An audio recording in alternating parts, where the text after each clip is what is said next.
Hey guys, before we start this episode, I wanted to talk to you about Type 1 Lifting. So, Type 1 Lifting is a clothing line that proceeds of the shirts and tanks and everything else goes to the Children's Diabetes Foundation. So, this all came about with me and seeing a 5-year-old girl in the emergency department that had new onset of diabetes. So, just take a look at the website.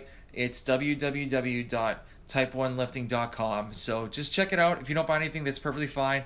I would just like for you just to take a look and just see what we have. So, like I said before, www.type1lifting.com. And guys, I hope you enjoy the show. Hey guys, we have a new sponsor for the Type 1 Lifting podcast. The company's called Liberté Lifestyle. So Liberté is a French word meaning freedom, and the company was founded on the desire to have freedom to choose what we want to do with our lives. I actually had the owner, Nicole, on my podcast on episode 28, so if you want to go back and listen to her, she talks about how she started the company and what she wants to do in the future with the company, which is pretty cool. So they actually have knee sleeves, wrist wraps, shirts, shorts. Love the knee sleeves. I have the ice cream knee sleeves, and I love them so much. The neoprene's still good. The seams haven't split compared to other knee sleeves that I've had in the past, and I'm planning to keep these for a very, very long time. So Nicole actually gave me a promo code for you guys too. So it's all capital letters, TYPE, and the number 1. So it's Type 1. So go to libertelifestyle.com, check out what they have in the store, use the promo code Type 1, and save some coin. Now let's go to the episode.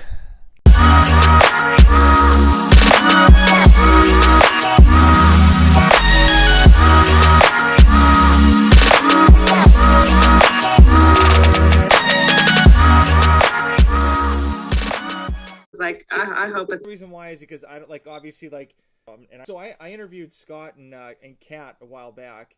And yeah. So do you know anything about Type 1 lifting, or have you ever heard of Type 1 lifting? Yeah, I went and I listened to your intro. So I got a little bit of kind of insight to your podcast and all that. And so you work for a children's hospital? I used to. So Okay. I worked so the main thing is I got diagnosed at 34 going on my 35th birthday at Type 1 diabetes. And so I got a job working at a children's hospital emergency department, and I'd see all these new kids coming in with new onset of diabetes, and the parents were didn't know what was going on. And I kind of talked to them and let them know what the whole situation's about and how I handle it compared to that, what other people do. And there was this one mom that was crying hysterically, thought it was a death sentence.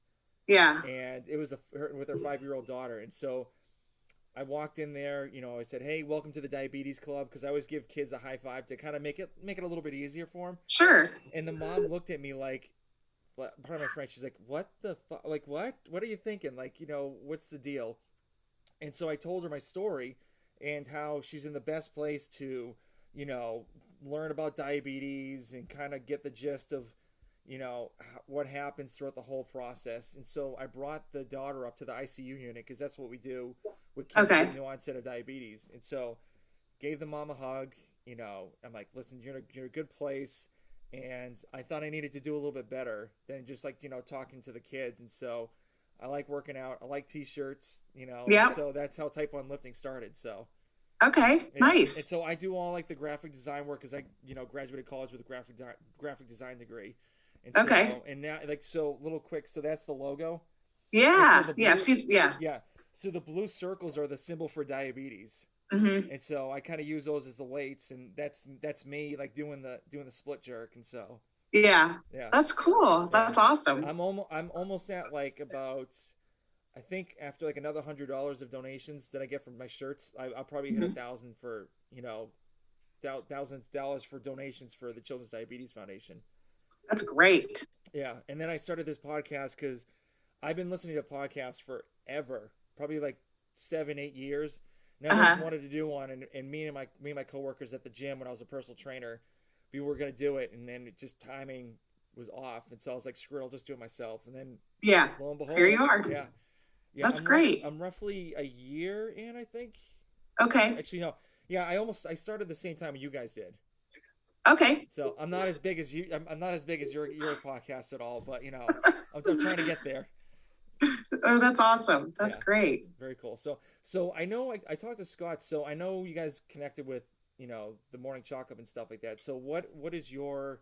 I haven't recorded it yet. So just like Yeah, what's the yeah, yeah. whole so what's the whole deal with like all four of you guys together? So it's kind of a little bit different. So Kat and Scott have a lot more flexibility, like in their work and daily schedules Yeah. and things like that. So them doing the bottom line on that, so that they have more accessibility. So if there's something that needs to be, talked about right away, breaking news, they can do that. I would say, so it's always kind of a joke. So I have like 500 part-time jobs, and those are all intentional, I should say. Yeah. And so my schedule is always kind of all over the place. And so it's hard for me to just kind of just say breaking news, I can jump in. So for Charlie and I, it's more like, we're just still going to be the friends that just show up for the regular kind of interviews and the round tables and stuff like that. So not as much on the breaking news stuff. Okay. So and you're still coaching, right? Yes. Okay, just want to make sure. So you get it's level 2, right? Yes. Okay, cool. All right. So yes. So the main thing about this podcast is obviously to pimp you out pretty much. Okay, cool. So just kind of talk about your story. Obviously like being a CrossFit coach, a teacher, and then like the podcast and kind of what you're thinking about like CrossFit going on and you going to the next level for the quarterfinals. Okay. So stuff like that. So all right. Sure. All right. Awesome. All right, guys, we have another episode on the Type 1 Lifting Podcast. I have a CrossFit Level 2 coach and co-host of the Clydesdale Fitness and Friends, Amy Rudawsky. How you doing? I'm great. Thanks. How are you? Thanks for having me. Not bad. So first of all, I want to congratulate your son going to school, graduating. Oh my gosh, that's a big deal. Yeah, but he's going to the wrong school. He should go to Michigan. Oh no, he's going to the Ohio State University. So is he going in for medicine or? It's in the College of Medicine, but he is going into health sciences and rehabilitation services. So kind of a little bit unsure about what that might mean, but maybe, some PT, maybe some, sports medicine kind of stuff. So, I mean, at least he gets in right off the bat and he kind of gets his feet wet and like everything he wants to do. So. Absolutely. And like, it's been his dream to go to Ohio State forever. And it's actually like my husband and I both graduated from there, but it's like really hard to get into now. So we were all like really sweating, because we knew it was so important to him, but it worked out. That's almost like Georgia. So my wife went to Georgia, and so we moved out. I live in Georgia now. So for her to get into Georgia, she needed to like get like 4.0s all through high school. And so she went to Georgia State, and then her junior year, she made it into Georgia. Yeah. So I can't imagine being on those like top level schools, even Michigan too. It must be like just jumping through hoops just to even get there. Right. Yeah. So how did you get into CrossFit? So I started with being I didn't even start I was always like an athlete growing up, and then I became a mom early on. I got married early, and became a mom, and then wasn't really into fitness. I kind of was just really super focused on being a parent. And then, I was like, right after I might have been like 32. And I was like, wait a minute. Well, like there is better health out there for me. It wasn't that I felt like, oh, I need to lose a bunch of weight or anything like that. It was like, I just don't physically feel great. Yeah. And so I started really paying attention to my nutrition. And then I started doing running. And got into distance running and trained with some training groups, and then became a coach doing some pacing for marathon and half marathon running groups. So I did that. And then after I had done one marathon, I said, okay, I need something else. What's next? What else can I do? And then my good friend, Scott Schweitzer, who's the main host of the Clydesdale CrossFit podcast, was doing CrossFit, and him and his wife were both doing it, and they kind of talked me into it, and I was like, okay, I'll try it. And that was in February of 2013, and so I've been doing it ever since. Nice. So you didn't join in at Murph like Scott did, right? No, but what's ironic is my first class, it was 10 minutes of Cindy. Jeez. So it was half Cindy. And I remember then too, like, I did bands. And I got 4 rounds of Cindy in that 10 minutes. And then now what's fun is that every once in a while, if I need a quick warm up, it's like, okay, just do quick 5 rounds of Cindy or something. And it's, that's a warm up now. So Yeah. It's just kind of neat to see that progression. Yeah. I love hearing people's stories of like where they were to where they are now.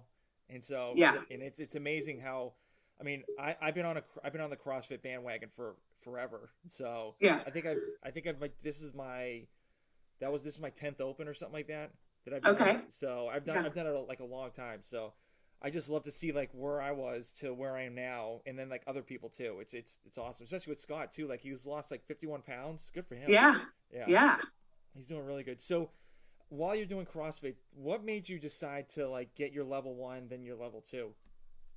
So I think I'm naturally just somebody who likes to transfer and share knowledge. So, I'm a teacher, so that's just kind of in my nature.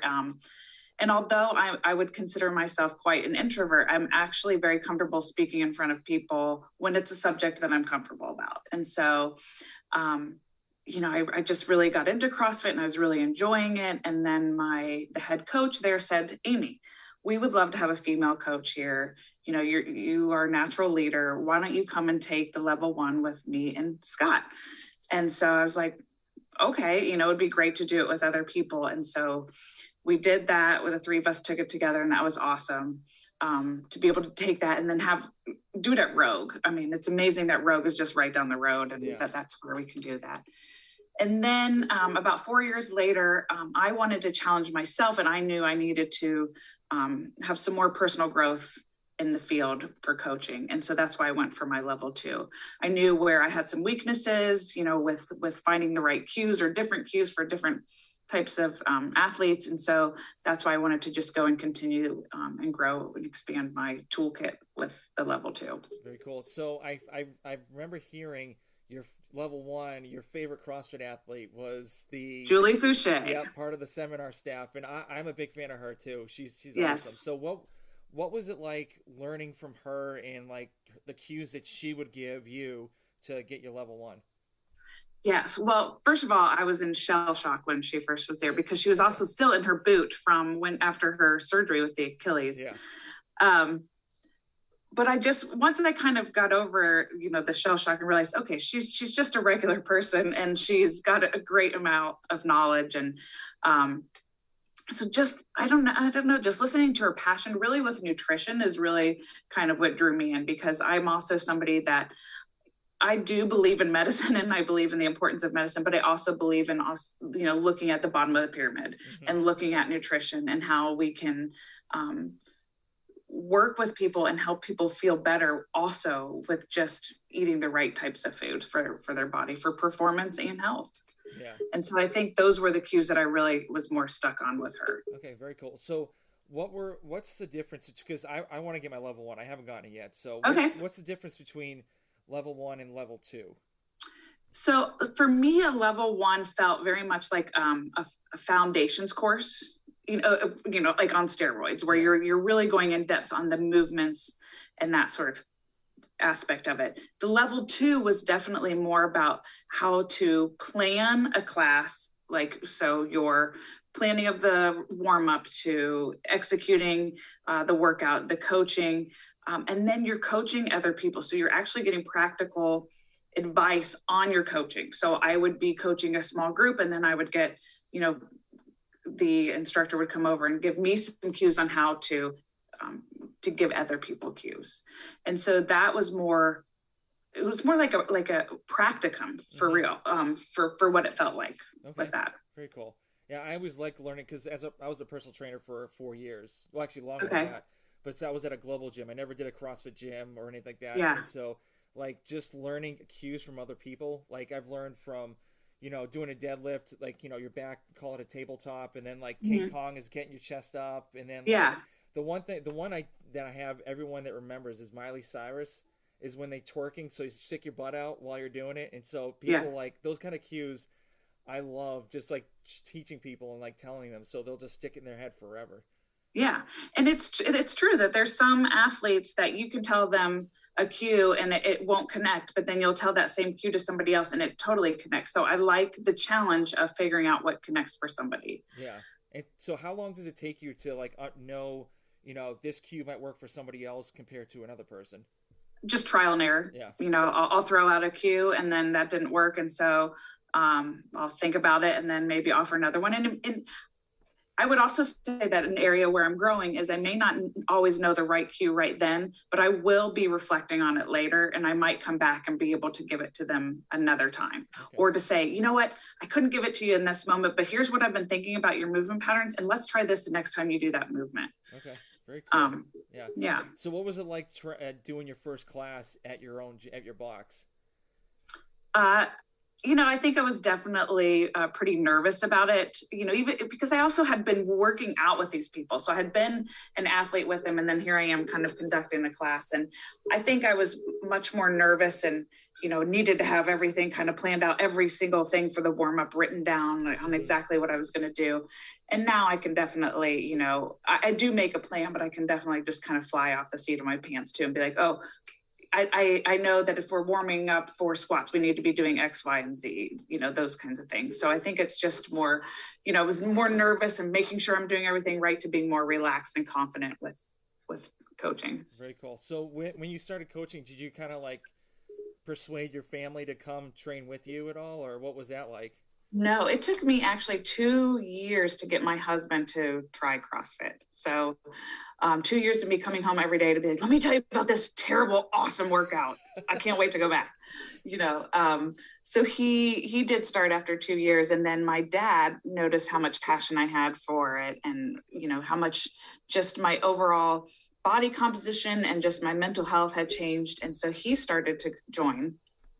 And then my son started, he was probably in middle school at some point and would come with me. So I would be coaching a class and have my dad, who was in his 70s, and then my son in the same class. Very cool. And that was really cool to just be able to be like, okay, well, here's all the different levels of fitness that we're at, and here's how we're going to modify and get a great workout. Yeah. So when you're training your son, so he's obviously played football because I saw pictures on your Instagram page.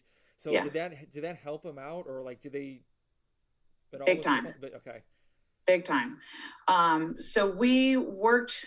I would do some stuff with him over the summer, and then I would always talk with his coaches because I didn't want him to be overtraining. Yeah. And I wanted to kind of know let them know here's what I'm working on with him. Let me know if this gets in the way of what you're doing and whatnot.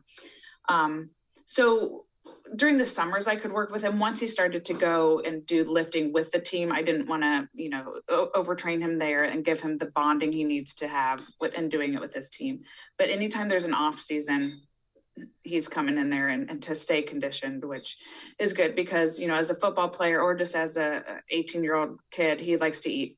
And so we like to just, I like to eat too, but we got to stay conditioned and keep moving our bodies. Yeah, so wait till he hits college. It'll be a game changer. Yeah. I mean, he's on a trip right now with his football guys after graduation, and I can.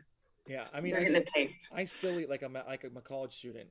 Yeah, it's insane, and I'm 41, so it's like my wife's like, all right, it's either you got to chill out in the working out, or like you got to still like just lower the eating a little bit, like just you got to help me out. So I'm big about balance. I'm all about the balance. I want to play hard and I want to work hard. Yeah, same here. So that I mean, the only time I get to work out is at like 5 o'clock in the morning. So that like I'm one of those people. So and then the rest of the time is after when I get home from work is family time, hanging out with the 2 kids, and then like my wife and stuff like that, and then occasional podcast here and there. So yeah, totally. Yeah. And I coach, the classes I coach are normally 5 and 6 a.m. So I'm up, getting up at 4 a.m. on a couple of days a week to get up for those people who like to work out at 5 a.m. or that. But it's one of our most popular classes. Yeah, I can imagine. Yeah, definitely. So how do you get your training? Because obviously you said you were a teacher and you teach morning classes. So how do you get your training in throughout the week? Do you do like 3 days a week or 4 days a week? Like I'm 5 days a week. Okay. Likely, usually. So it's kind of different, but like on Tuesdays and Thursdays when I coach early, after I coach the 6:15 class, I stay and I work out by myself. And sometimes I have a training partner who will come in with me. Charlie sometimes comes in and works out with me. We call it the 40 plus club. So we get our workout in, and then I might shower and then go straight to work there. So I don't have to be at work until about 9. Oh, that's awesome. Yeah. So it's a part-time preschool program that I teach at. And so then on other days, like I coach a 4:15 class on Wednesday. So I'll coach 4:15 and then I'll stay and I'll work out. So it's just kind of going on when I'm already going to be there to coach. I'll fit it in as best I can. I have a lot of equipment at home, but I'm not as good at doing it at home because I like to be around people and in the place. I'm the same way. Like with quarantine, I did okay. Yeah. But like I didn't do it in the morning. I pretty much did it at like 8 p.m. to 10 p.m. because I didn't want to wake up the whole family like working out and stuff. Yeah. I have everything in my basement, not my garage. So okay. Yeah. So, I have like a 13-foot ceiling for my garage for my basement. So I have. That's pretty nice. Yeah. After this, I got to show you my setup. It's pretty. It's okay. I can't lie, it's pretty sick. So. But yeah, like that was a tough time, especially with my diabetes. Like I would eat something and then all of a sudden like I'd hit a low blood sugar because I overdose. And so then like some days I wouldn't be able to work out at all. And it was like so frustrating. Yeah, for sure. I bet that was so you had started CrossFit and then you were diagnosed? Yes. So you definitely had to figure out that when you could eat and to balance that sugar. Yeah. Yeah. And so the way I found out now is I don't eat anything after 7 p.m. And then I don't eat anything after I work out. So it's like almost like an intermittent fasting, but it's not really. It's like maybe a 12-hour, it's a 12-hour gap between meals. So but the problem, the one thing is like other diabetics have is when they do CrossFit workouts, their blood sugar tends to spike because of all the hormones and the fight or flight stuff. Sure. So I'm trying to figure out how to maintain it throughout the whole training like day that I have. So I'll dose it like right after I'm finished working out, but then there's other days that like I don't have my insulin with me, so I have to drive home and do it. So but usually with the hormones, with the fight or flight, sometimes it takes like a half an hour to kind of bring it down a little bit. So but sometimes it doesn't. So there's been days I come home with like a blood sugar of like 350, which is like stupid high. Yeah. So but it's just a work in progress pretty much. Right. Yeah. Trial and error, right? Definitely. So, you've been doing CrossFit for a while, and did you think that you were able to make it to the quarterfinals for this year after your open workouts? I would say actually, so I've done pretty well the last couple of years. So with the new format, when I saw what the new format was, I felt pretty good about it. That I would get a chance to participate just based on my last couple of years. And I would say this year I actually probably did my worst for the overall open. Mm-hmm. And so I almost made it. I mean, by percentage points into the open quarterfinals. But, a percentage point versus the number of athletes that would have had to go there would have been thousands. But if I just look at the percentage, it feels good. Yeah. So Scott tells me, he says, you almost Sam Briggs'd it, but I didn't. So I felt pretty confident with that. And then I will tell you, when I started doing the quarterfinal workouts, I was like, okay, I don't want to work any harder than this. This is really hard. And I don't think that I have the capacity to do all of this stuff all the time. Yeah, I agree. Yeah, I mean, it's tough. But my thing is, what do you think about the GHD workout for like older females and older males? Do you think that was a kind of a good workout to do for the older generation? So it didn't bother me personally as an athlete, but I could see, I do notice the older I get that being inverted like that, like I'll get a headache from doing a lot of GHDs. But yeah, I almost experience, some lightheadedness and stuff when I do a lot of inversion on the GHD, not as much if I'm on doing handstand push-ups. The thing I was definitely more shocked about was the 30-inch box jumps. Yes.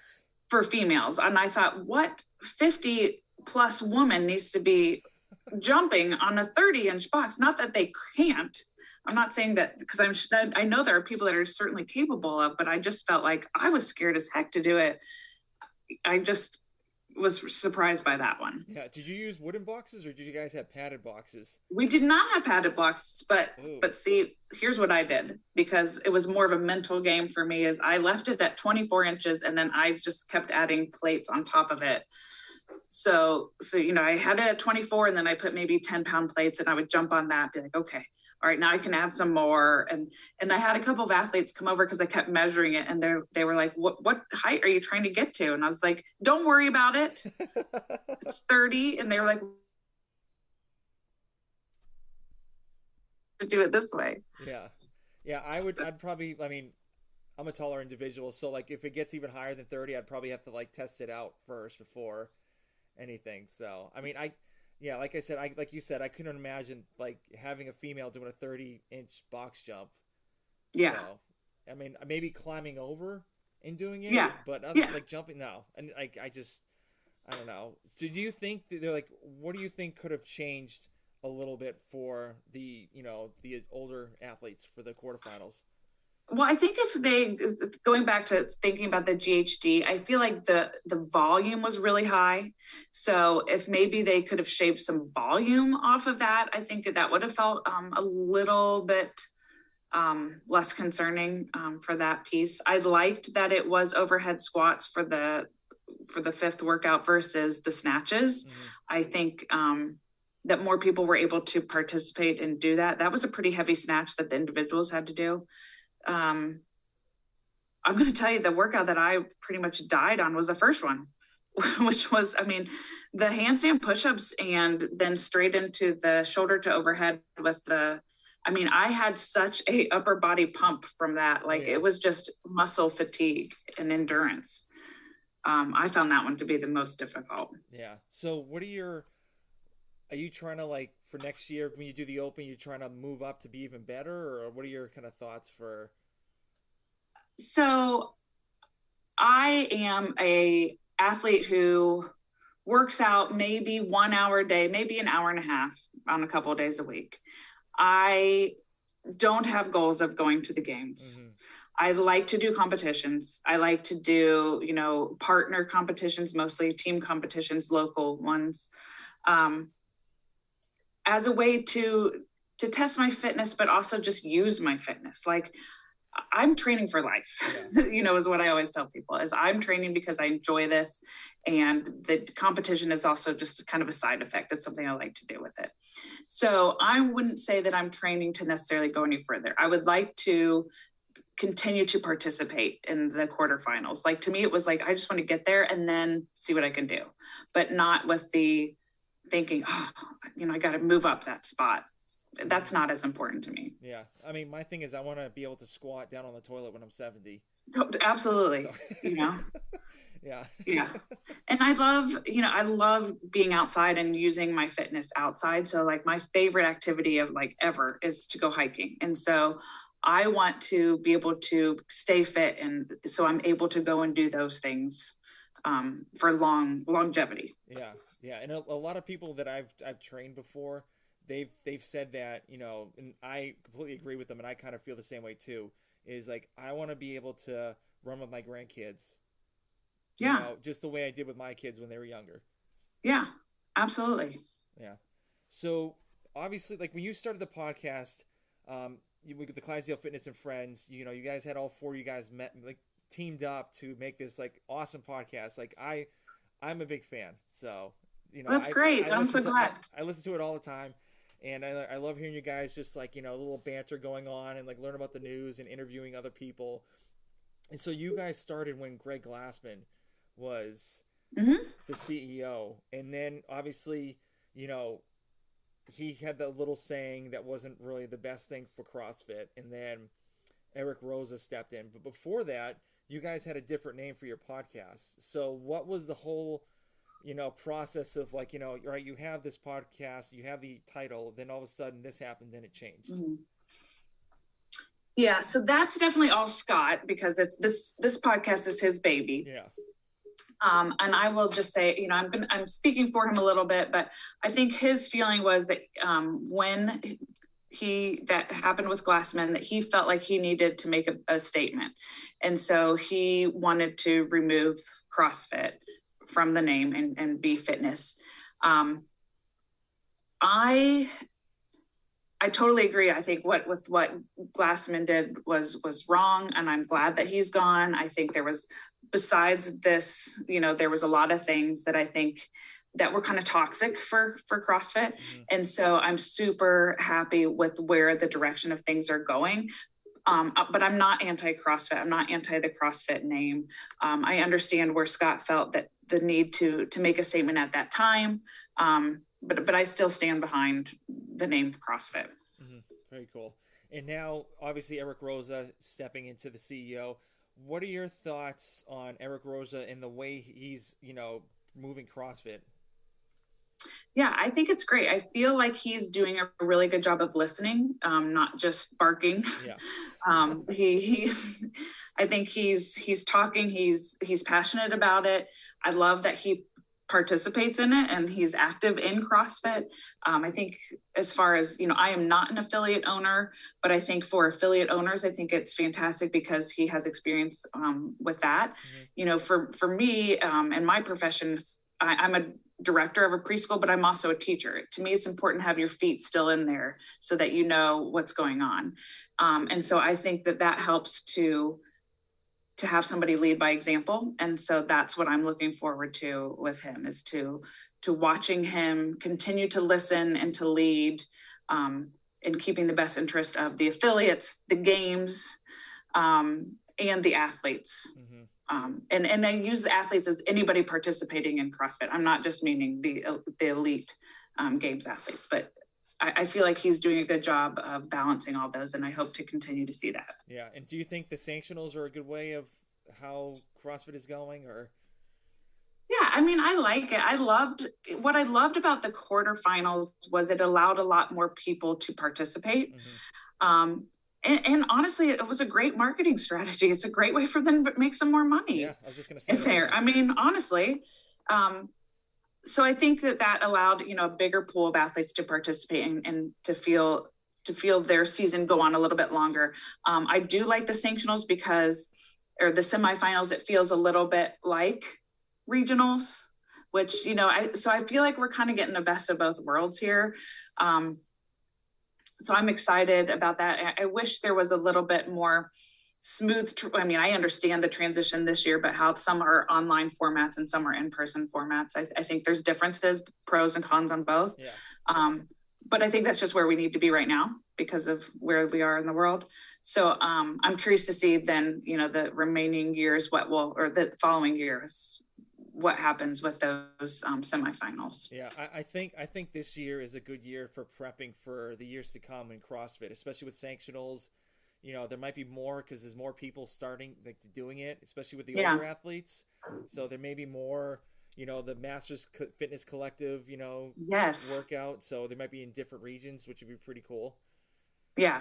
So very cool. So when you guys, get ready for your podcast. So how do you guys prep for, each the banner sessions and interviewing with other CrossFit athletes? Yeah, so we try not to prepare anything for the banter ones, other than maybe what's our question or some of our silly questions. And then the one I always forget, I'm always bad about my best thing from the internet, but that's always because Wednesdays are the days we record, and Wednesdays are usually my days where I'm coaching and then I'm in my classroom all day. And so I literally am not focused on what's happening in the evening. So he always teases me about not being prepared for that. So we don't prepare as much for the banter ones, which I think helps because it's more we kind of forget we're even recording. We're just kind of talking. And then for the athlete interviews, we work on kind of maybe it depends on who, if I booked the athlete, then I'm going to kind of do the research and kind of create an agenda and share that with people. So if, Kat books the athlete, same kind of thing if Scott does. But then if we have questions that, we'll just kind of jump in. And so that's more of an organic. So having a guide, but then those moments where there's organic conversation happening as well. Very cool. And I remember you interviewed Con Porter, so Oh, yes. he's one of your favorite guys. So He is. how did you connect? Like, how do you typically connect with? I mean, I the way I connect with athletes is I usually like hit them a DM and then an email. And so is Yep. that kind of the same thing you do too? Absolutely. And also just because Kat and Scott have done a lot of volunteering outside, Yeah. and have different contacts in different places. So it's really just kind of making connections and contacts with that. But yeah, that was like one of our earlier interviews. And I remember just being like, one time Kat said, what would be your pie in the sky interview? And I was like, oh, Con Porter, that will never happen. And then it happened. I was like, this is the best. Yeah. And I loved how he talked about like mental health a little bit too, which was That was why I wanted him on there. Yeah. Like I wanted to talk about that. And then I loved his, how he wrote that article to the Morning Chalk Up just recently. And I think it's so important to have somebody in the field, but also a male athlete speaking about it. Yeah, because not a lot of guys will like open up and say like, for example, Dak Prescott, the quarterback from the Cowboys, he was having like mental health issues too, and he opened up, and a lot of people were like, "Oh, you're such a wussy," and all that stuff, and it's like really like the guy's opening up, and it's something that's good, Absolutely. and it's almost like with Alex Smith when he came out. I mean, that was huge. For him. Like I just looking at his Instagram television, when he was recording, he was like crying because he like just realized that all this weight came off his chest, and it was like, okay, I'm free to be whatever I want to be. Yes, and how much relief that has to be. Yeah, and it was awesome. Like the whole everyone in CrossFit was like super, supportive and be like, that's awesome. I'm happy for you, congrats and stuff like that. So which is why I love the CrossFit community too.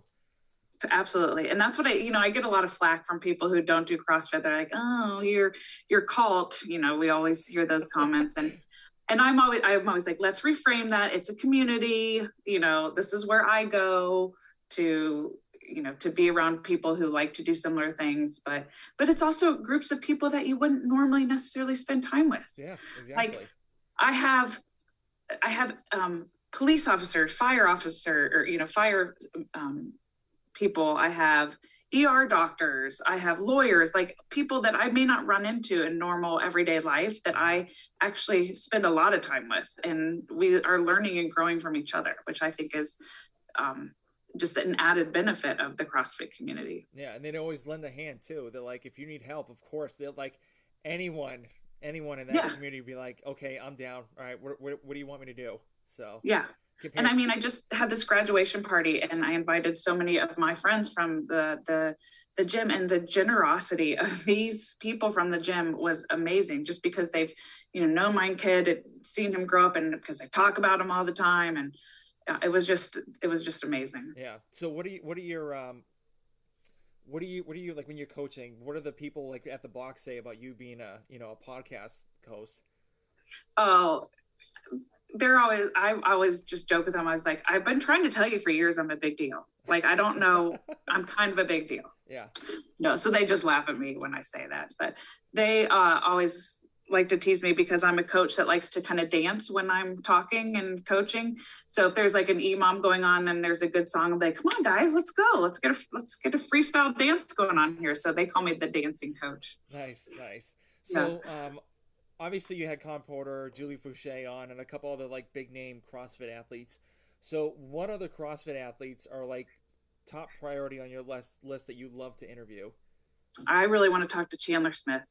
Okay, I remember you saying that on one of the podcasts. Yeah. I do remember that.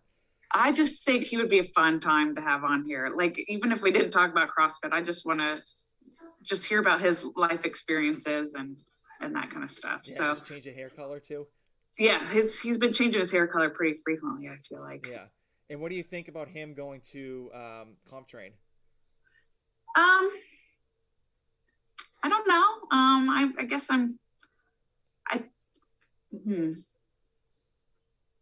I feel, I don't know if it's the right fit for him, but who am I to decide what the right fit for him is? I guess I was just kind of surprised. I would have seen him maybe somewhere else. I mean, he was training up here a little bit with Chris Guillermo, with them, but I guess maybe, because Amanda Barnhart's there too, there was some kind of crossover here with Christy and Amanda Barnhart. So Amanda Barnhart, I would like to have on too, to be able to interview her. I think that would be nice. Yeah.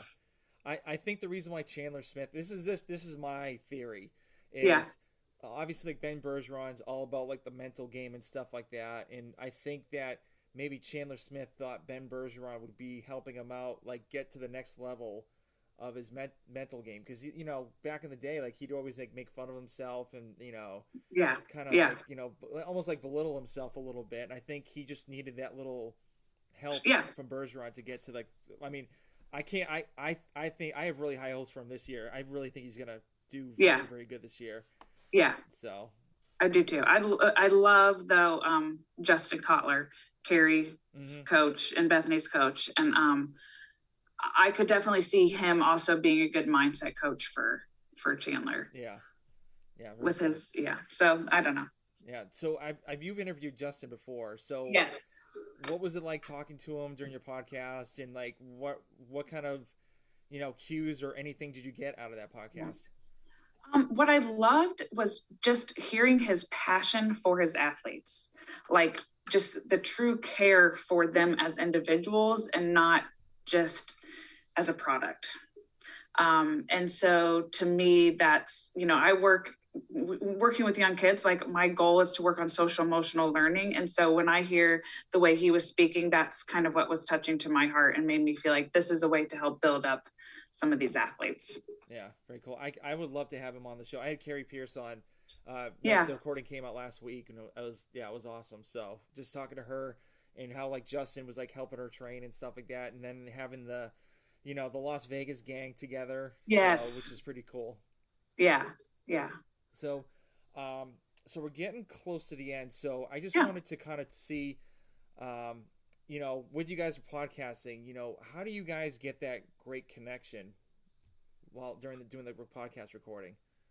Well, I think that Kat and I have actually never met in person, but we, you know, just kind of, I think just she's easy to talk to, and her and I just have a lot of similarities, and I think we can relate to each other in a lot of ways. Yeah. So I think that we've just kind of connected that way.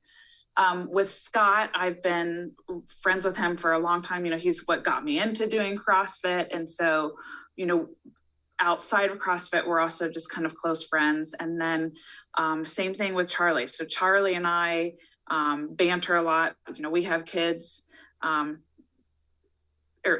the same age. We have kids that, you know, are kind of going through the same kind of things. And so, I don't know. We just make those connections, and we like to have fun and laugh and, you know, kind of be weird and silly with each other. But we also all really like CrossFit and talk about CrossFit and our favorite athletes. And I mean, we banter so much more on our text with each other about, I mean, there's so much shit talking on there all the time. Yeah. Yeah. That's what's fun. I love how you guys call each other out too. All the time. It's hilarious. And it's like, it's funny because like, I you know, I would like to have somebody like someone accountable with me, and like I love it how you like just talk about like, especially with Charlie, be like you call him out or call Scott out and be like, hey, you know, you missed this or you didn't do this, and then like, everyone in the world knows about it. So it's kind of like, okay, I have to step up my game a little bit. Well, you know, Scott said the other day that that Charlie's pretty much keeping Carrie Pierce in business with all of the power abs that he keeps repurchasing. He's hit day one about, I don't know, for 2 weeks in a row. We'll see if he's moved on to day two yet. They should. I'd love to hear it if he actually did. So we'll talk about it this week, I think. Yeah. So have you done the power abs? I have not. Okay. No, I haven't either. Like she told me, she has like 100,000 people subscribed to and it's insane. I'm like, gosh, that's like crazy. The amount of people just thinking that they're doing this. That is amazing. I mean, yeah. So what have you been doing to kind of like after the quarterfinals to kind of, you know, stay in shape, or did you take a little break off, or what were you doing? I took a few days off just because my legs were so sore from all those pistols. Yeah. So I took a few days off, but really I'm somebody that has to do some form of movement. You know, even if I'm like just get on the bike or go for a walk or something like that. So I took like 2 days off, and then I think the next day, like I went for a ruck or something. Now I'm pretty much back in full training. So I'm doing my regular 5 days a week, sometimes 6. I'm really try to have one full rest day a week and then one maybe active rest day. So not high heart rate or anything like that. But when I'm off in the summer, which I am now from school, I do spend more time at the gym. So I do either incorporate 2-a-days or I'll have a longer session. And so I've incorporated some of Justin Kotler's Underdogs Athletics. So he's got a whole competitors programming, which I'm not doing all of that programming, but I'm adding in some of the weightlifting and the gymnastic skill stuff with that. So like today I hit the gymnastic skill stuff, the weightlifting, and then, took a little bit of a break and then went into our gym's programming. So we had a short strength session and then like a 15-minute AMRAP. So, I was there 2 hours. This is the best part about being off for the summer is, my kids are older and I can go and spend some time at the gym and just work at getting better. So yeah, very cool. Very cool. So this is kind of like your prep towards like the winter time. Yeah. Very cool. So are you looking to do any competitions this year at all, or? Yeah, I'm going to do a competition here. There's one in Ohio. It's a team competition. It's like 2 hours away from here. It's in Salina, Ohio, called CrossFit Crave. So it's a male-female partner competition. So I'm actually going to do it with the owner of our gym. He's also in his 40s. So we're going to just go, and it's going to be masters, but it's not a masters division, but we'll just call ourselves masters. I try to always, I asked my husband if he would do the competition with me, but, it took him 2 years just to get to CrossFit. So he was like, I have zero desire to do a competition with. So I was like, okay, I'm going to go ask somebody else. Nice. So what are your goals, for the rest of the year? Like it could be like, CrossFit wise, business wise, podcast wise, like what are you looking to do? Well, there's been a goal I've been trying to work on for years. And that is get freaking ring muscle up. And it needs to happen before I decide I'm too old and I need to stop trying to do that. Yeah. So I have all the parts to it. I have, I can do ring dip. I've got the strength. I can do it. I can do the transition, if I'm practicing, but I can't do it up on top of the rings. And so that's just, I've got to put them all kind of together. So what I've learned of the rings, so I rarely do rings because I mainly train at a global gym. I don't do a box, so there's no rings because to be honest with you, like I wouldn't trust anybody at this gym doing rings or ropes or anything like that. So sure. The last time I did it was probably, I think 6 months ago. I did it at East Tennessee, East Nashville CrossFit, where like Tia and the rest of the crew. Oh yeah, sure. That if you ever go to that place, you have to go. That place is massive. It's like the size of a football field, like even wider. It's just I walked in, I was like, okay, I know I'm in the right place for a drop-in session. So I just did it there. But the one thing I did learn with that is when you kind of like kick up to kind of do the ring muscle up, pull the rings out and then kind of jerk in. Okay. So it's kind of like I think I learned that from like a YouTube video from Invictus. So so you just pull back once you're like kind of like almost flat, pull back, then kind of quickly go in, and that's how I was able to connect my muscle ups. Okay. Well, I need to. I'll try anything. Yeah, I'll send you the link to the video because it was because when I did it, I was like, oh, okay. Because originally I would just try to like muscle it up, and then I did a snap back, and then it just kept disconnecting. There it is. Yeah. That's awesome. Cool. So, do you have like a favorite book that you like to read at all, or like to tell your friends like you got to read this book? Well, I'm more so into podcasts, I would say. Okay, but what's your favorite podcast then? I'm really into true crime podcasts. Okay. Before you go any further, what is the deal with women? Like women with like true crime podcast, like I don't know anything. My wife was like that. She literally like would watch like I'm a murderer on Netflix, and I'm like, babe, I gotta go to bed. Like I don't want to be thinking of these people, and like girls love this stuff. Like I don't know why. Well, actually, I think I know why I am. So I think I'm fascinated by human behavior, and so I'm more so curious. Like, how does that happen? Why does that happen? Why would that lead somebody to make that decision? So I'm more so that's like kind of the intrigue of it. So my favorite one that I'm listening to now it's called Crime Junkie. And so it's just like an hour long and it's something new every week about, and I still want to know who killed Jean Bonnet. I mean, like there's still so many unanswered, cold cases we need to solve. And that I feel like if maybe during quarantine that if the FBI could have sent all these middle-aged women, some of these cold cases, they could have been solved. Yeah. Or the people that are on 4chan. For like, you ever heard of those people? They actually like pick out people from like protesters, yes, and like get them, and it's amazing. But I heard Serial, that podcast Serial, is like really good. That's what kicked it in gear for me. Okay. And actually, what was really cool, my daughter she's a sophomore, and she was taking some class at school, and they were listening to Serial, and so she would come home, and it was cool because we could talk about it, like tell me what you think, and so that was a way for us to connect, with some education involved and something I like to talk about. So yeah. Do you have any other podcasts you like listening to? Let's see, what else do I listen to? Mostly the true crime ones. I listened to one called Morbid. Okay. What's that one about? See, this is how I told you I'm all about balance. Yeah. I work with young kids. I have rainbows and unicorns all day. And then, I just got to balance out my life. Yeah, I'm the same way too. I have a 2-year-old that loves unicorns. She's like all about it. And yeah, now she's into dinosaurs and, I gotta balance stuff out. So yeah.